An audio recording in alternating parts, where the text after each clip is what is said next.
విరూపాక్ష అనగా రూపం లేని కళ్ళు. చాలామంది ఈ పదాన్ని పేరుగా కూడా ఉపయోగిస్తారు. విరూప అంటే రూపం లేనిది, అక్ష అంటే కళ్ళు, అంటే రూపం లేని కళ్ళు అని అర్థం. మీరు స్మారక స్థితిలో కొంచెం లోతుగా వెళ్ళినప్పుడు కళ్ళు తెరవకపోయినా మీ స్పృహ చూడగలదు, చర్మం లేకుండా స్పర్శని అనుభూతి చెందగలదు, నాలుక లేకుండా రుచి చూడగలదు, మరియు చెవులు లేకుండా వినగలదని మీరు గమనించవచ్చు. దీన్నే యోగ సమాధి అంటారు. కలలు కనే సమయంలో ఇలాంటి లోతైన సమాధి స్థితిని మీరు అనుభూతి చెందవచ్చు.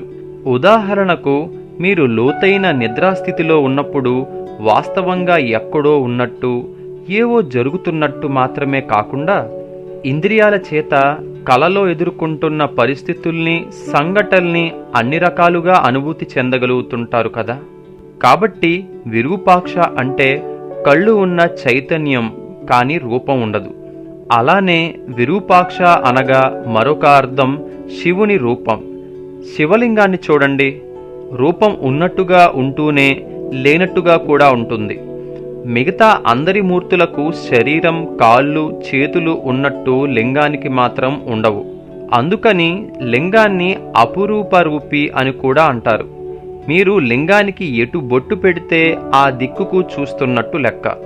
కనుక విరూపాక్ష అంటే రూపం లేనిది, కానీ అన్ని దిక్కులను గమనిస్తుంటుంది.